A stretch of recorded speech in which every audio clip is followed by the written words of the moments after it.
شوف كده الفيديو ده معايا. ده تجسيد بالظبط للشخص اللي بيبقى بيجري ورا شخص معين، مش بيديله اهتمام، مش بيديله حب، مش بيبادله المشاعر. بيبقى عامل كده بالظبط، عمال بيحلق عليه، عمال بيجري وراه، يطلع له في الواتساب، يطلع له في الماسنجر، يتصل بيه على التليفون، يطلع له على التليجرام، يطلع له على الانستجرام، ما بيسيبهوش. والشخص التاني زي ما احنا شايفين مش في باله، ولا بيهتم، ولا بيتحرك منه شعره. ده حال بالظبط كل واحد بيجري ورا شخص. ذل وإهانة للنفس. والحب الحقيقي هو مشاركة، هو تبادل لكل حاجة احنا بنعملها احنا الاتنين. الحب احترام، الحب مكانة عالية قوي انا بحطك فيها. عمري ابدا ما اسمح لك انك تتذل علشاني، عمري ابدا ما اسمح لك انك تهين نفسك وتذل نفسك وتحمل نفسك فوق طاقتها علشاني. فاعرف كويس لو في شخص في حياتك بيعاملك نفس المعاملة اللي كانت في الفيديو دي، اعرف انه ما بيحبكش، اعرف ان هو خلاص بدأ ياخد خطواته في ان هو يبعد عنك. اوعى انت بقى تروح تجري وراه. اللي انت بتعمله ده من اهتمام اوفر قوي، وكل شوية تخش على السوشيال ميديا اللي موجودة عنده، ده مش هيخليه يتمسك بيك، بالعكس ده هتخليه يبعد اكتر واكتر كمان.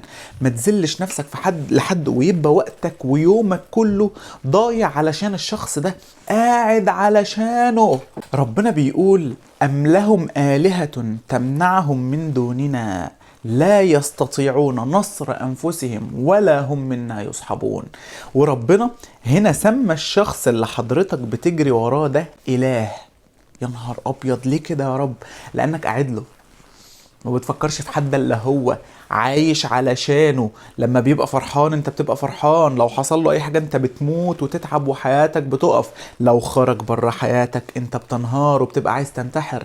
لذلك ربنا سماه إله، لأن انت جعلته إله وخرجت ربنا بره حساباتك، بقى الشخص ده هو كل حياتك، فربنا قال عليه إله. ففوق بقى، فوق وقدر قيمة نفسك كويس قوي. الشخص اللي تلاقيه بيعاملك معاملة مش كويسة، انت ما انتش مجبر انك تكمل معاه. تكمل معاه بناء على ايه؟ بناء على الذل اللي انت عايش فيه، بناء على الخنقة، بناء على الامراض النفسية اللي انت بقيت فيها وهتتحول مع الوقت الامراض عضوية. لو انت معالجتش طبعا الامراض النفسية دي علاقة؟ هل دي علاقة ترضي ربنا اصلا؟ هل انت راضي عن العلاقة دي مش علاقة.